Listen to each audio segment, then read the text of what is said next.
Good morning, everyone. This morning's reading is by Wendell Berry. When despair for the world grows in me, and I wake in the night at the least sound in fear of what my life or my children's lives may be, I go and lie down where the wood drake rests in the beauty of the water and the great heron feeds. I come into the peace of wild things who do not tax their lives with forethought of grief. I come into the presence of still water, and I feel above me the day-blind stars waiting with their light. For a time, I rest in the grace of the world and am free. Well, good morning, everyone, and thank you for welcoming me into your community this morning. Got to make sure I have the right order of information here. I'll be repeating what Chrissy offered this morning. It's really nice to share this holiday weekend with you, and I thank you for coming out on this warm holiday weekend to be here. I hope that I'll offer you some useful thoughts that you can take with you into the rest of your weekend. Several months ago, after I agreed to speak here this morning, I started looking around my world to think about what might I offer you, what might be worth lifting up to a larger community. I watched the news, I checked Facebook once or twice. I looked at books and magazines, I listened to the radio, and thanks to our ever-increasing ability to be plugged in, I became really conscious of how easy it is to have a soundtrack of world news and chaos as the backdrop for our daily lives. And I started to ask myself some questions like, how do we make it through our days with so much coming at us from every direction, so much commotion, so much grief and sorrow? Similar thoughts kept building upon one another and led to what I'm going to offer you this morning. I suspect every age has had its share of sorrow and doubt, confusion, grief, and yet the times in which we live have an extra special level of concern, I believe. Change happens at a tremendous pace. Technologies which were not imagined 25 years ago or even 5 minutes ago, it seems, quickly enter the mainstream and alter the course of our lives. We live in a culture with 24/7 access to news from all around the world, and a lot of it that we get is not happy news. It's filled with a lot of troubling information. We have at our fingertips literally the ability to wipe out life as we know it. So what are we to do with all of this? Here we are, living human beings gathered here this morning in community. We're doing our best to live a good life. So what does one person do faced with all of the turmoil that seems to come at us on a daily basis? Well, we step up and we do what we can. Joanna Macy is an eco-philosopher, a Buddhist scholar, an international activist and teacher. And she's been one of the main inspirations for this talk. She writes, "When you know where to look, you begin to see an unprecedented phenomenon happening in this world of ours. Be they teachers in favelas, forest defenders, urban farmers, occupiers of Wall Street, designers of windmills, resistors of the military, and the list could go on for quite a long time.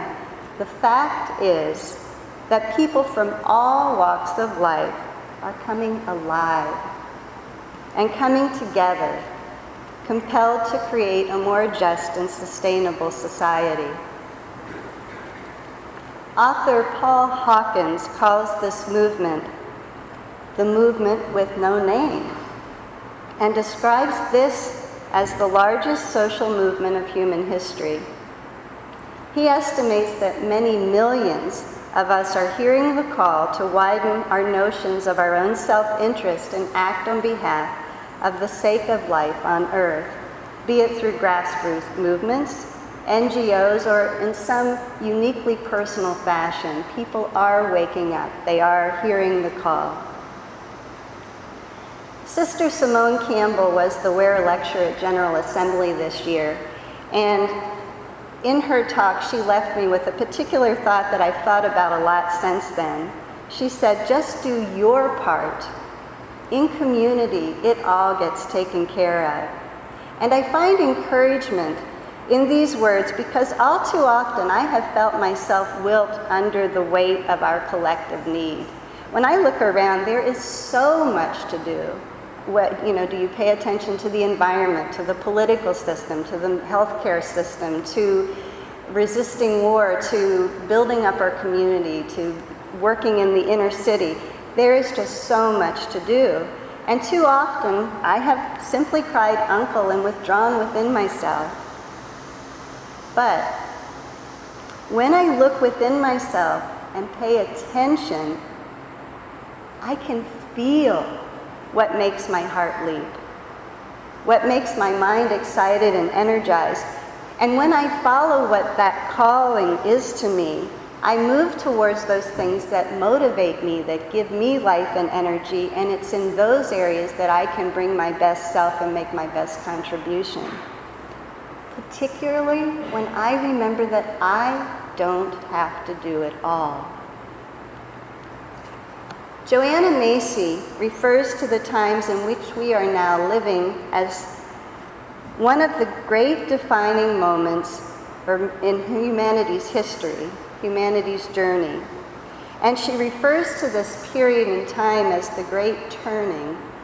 I like that phrase. We're turning, we're not often sure what we're turning towards, but there's a lot going on. Through our daily choices, through the habits that we create or relinquish, through the friendships we forge, new gateways are being opened to unforeseen collaborations and capacities through the lives of ordinary men, women, and young folk, which is all of us. The groundwork is being laid for a more just and sustainable world. Macy also recognizes how easy it is to turn away from playing our part in this great turning. It can be easy to fear that any effort is too little or too late, that any strategy that we come up with seems puny in comparison to the might of the monolithic systems that often seem out of anyone's control. She states that the accelerating pace of destruction and contamination may already be taking us beyond those tipping points at which ecological and social systems unravel irreparably. So along with the great turning, the great unraveling is happening too, and there's no way to tell what the final outcome is going to be.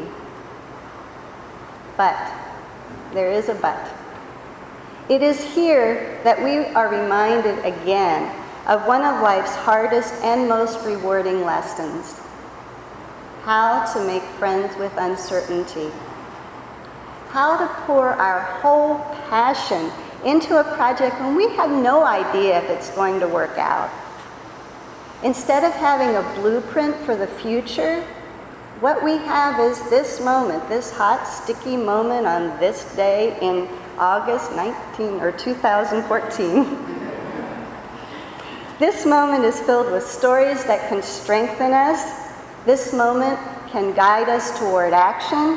And this moment can be the moment in which we remember that we have the gift and power of working in community. In community It can all get taken care of if we do our part.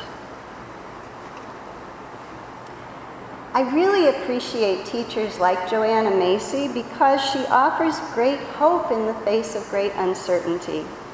She is not afraid to name the obvious. We really don't know the outcome of our actions, but she doesn't let uncertainty stop her from taking action. She offers several what she calls guidelines for navigating uncertainty, and she encourages each one of us to look within and come up with our own guidelines that can help us to stay on track with a simple faith in the goodness of life. So the first guideline that she offers and that I'm going to offer you this morning is that of acknowledging gratitude. I know you've heard all this before. None of this is new, but it bears telling again and again and again. I find myself lifted up in those moments when I am reminded by somebody of something that I knew. So, acknowledging gratitude. We are all recipients of immeasurable gifts. That of being alive in this wondrous and self-organizing universe is certainly among the most elemental. We have senses to take this world in, to perceive it. We have lungs to breathe it in. We have organs that draw nourishment from this earth. We have the ability to be self-reflective, to make choices, and to opt to take part in the great healing of our world. So at this moment, I invite you to take a bit of time to right now stop where you are and think about what gifts are present in your life. And some of the gifts are maybe a little challenging, but they're gifts at any rate. So if you want to close your eyes or just pause and breathe, take a moment and think of what fills your being with deep gratitude.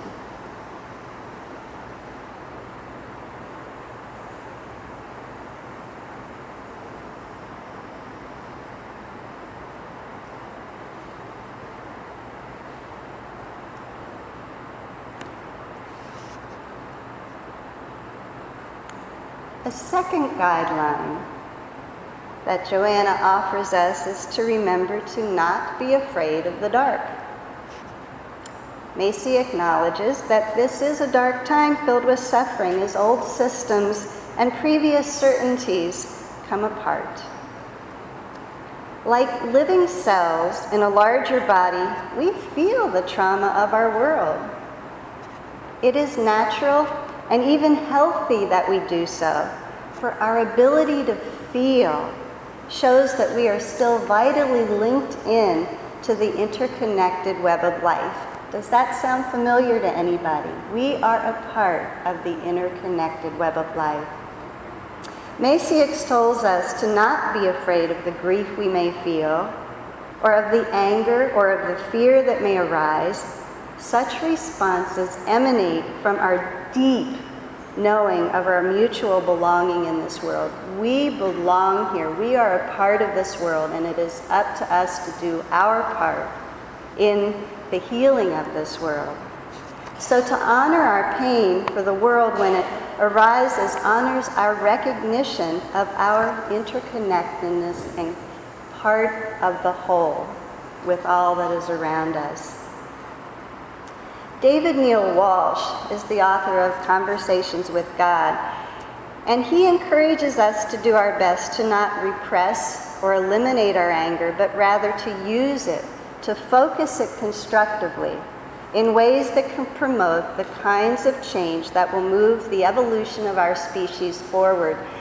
I know with Maya Angelou's passing recently, I saw a clip, I believe it was an interview or a conversation that she had with Dave Chappelle, and David was asking her about, well, you know, aren't you angry about all these things that have happened? And she paused and she said, of course I'm angry, but I am not bitter. I take that anger and I move it forward. I use it to focus where I can offer my gifts to the world. A third guideline is to dare to vision. It is not possible to bring forth to fruition that which has not yet been dreamt or imagined. And think about that. It is not possible to bring forth to fruition that which hasn't yet been dreamt or imagined. Everything that is around us, somebody had a thought, somebody had a vision, and out of that came action and what we have in our material world. And yet, it has become far too easy to relegate imagination to child's play. And even there, we find that the time to daydream is nearly non-existent in our goal-driven, overachieving society. Albert Einstein said, imagination is everything. It is the preview of life's coming attractions. So think about that. What coming attractions are in your marquee this morning, you know? I mean, I think about that. Sometimes I'll slow my thoughts down and get those little snapshots and I say, ooh, you know, if this is what I'm imagining, I'm not so sure that that's what I want to bring into fruition. Imagination has never been more desperately needed than now. Surely there are amongst us this morning in this room those of us who can imagine a better response to conflict than war. There are those that can imagine a better solution to poverty than welfare. There are those in this room who can imagine a better basis for culture than profit. And again, I invite you to close your eyes if you like. Take a moment now and think about what's on your marquee. What are you visioning? And what dreams have you put on hold that maybe it's time to put into action?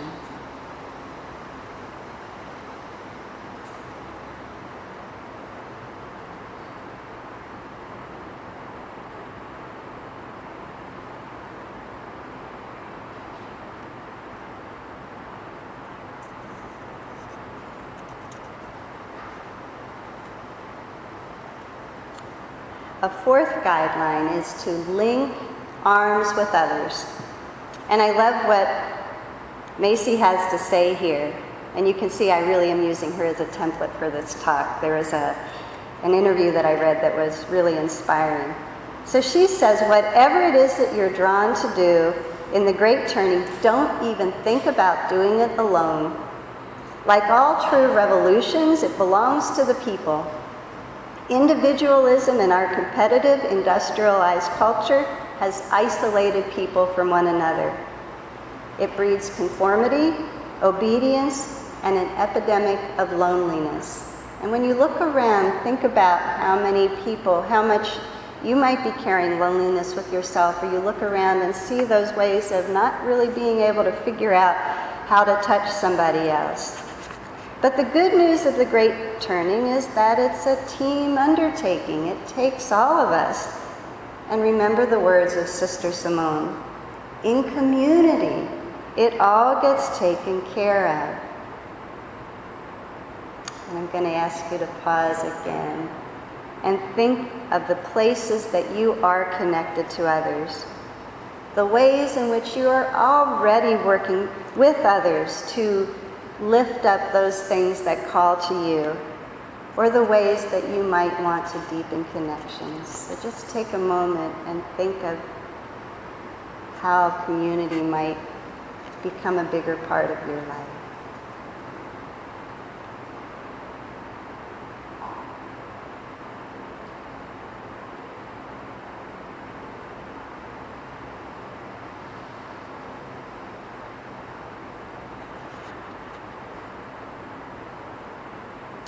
And Macy offers us one final guideline, which is to act your age. She states, now is the time to clothe ourselves in our true authority. Every particle in every atom of every cell in our body goes back to the primal flaring forth of space and time. So in that sense, you are as old as the universe. With an age of about 14 billion years by some reckoning. This current body of yours has been being prepared for this moment by Earth for some 4 billion years. So you have an absolute right to step forward, to use your voice, and to speak on behalf of Earth and all of her inhabitants. You know, your mother always told you to act your age. Well, now's the time to step up and do it. And I have one final guideline that kind of comes from me, and I draw great nourishment from the idea of moving towards what feeds you. Think about the things that lift up your spirit when you feel that life is just too much. One of the things that I like to use are stories, and I find them to be a powerful ally in my quest to keep myself centered amidst the chaos that comes at me at times. For as long as I can remember, I have been intrigued by stories that illuminate the gift in the tragedy. Stories that transform poison into medicine, or that find the silver lining amidst the dark clouds. And I'm not talking about a Pollyannish view of the world, but stories in which real people have faced tremendous difficulty and still managed to live their lives rather than concede defeat. And I know there are people in this room this morning that have done that many times. But those are the stories I go to that I draw nourishment from, like the dance instructor who lost her leg as a result of the Boston Marathon bombing, who has since gone back to teaching dancing with a renewed vigor and a new prosthetic leg.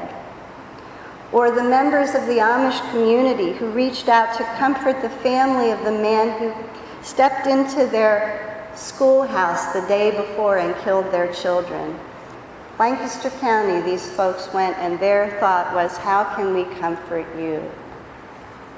Or the homeless man who found a wallet with cash and turned it over to the police because he thought someone else needed it more than he did. These are stories every day. Talk amongst yourselves. You're going to have your own stories. You're going to know stories. Look for the things that feed your spirit. And stories like those help me to take heart and remember that we are only passing through here, so let's make the most of this life while we can. Once again, the words of Joanna Macy, the beauty of the great turning is that each of us takes part in our own distinctive ways. Given our different dispositions and capacities, our stories are all unique. They're all different. All have something fresh to reveal, and all can inspire another to move forward. And that is why we need these stories, and that is why we need your stories. So in answer to the opening question of how do we make it through our days when so much is coming at us, your mission, as it were, is to listen deeply. Take the time to recognize the gifts that fill your day. Become a visionary. Reach out to others. Lean into the work that calls to you, and don't be afraid of the dark, because in community, it all gets taken care of when we do our part. And do it as if you really believe it's going to make a difference. Blessed.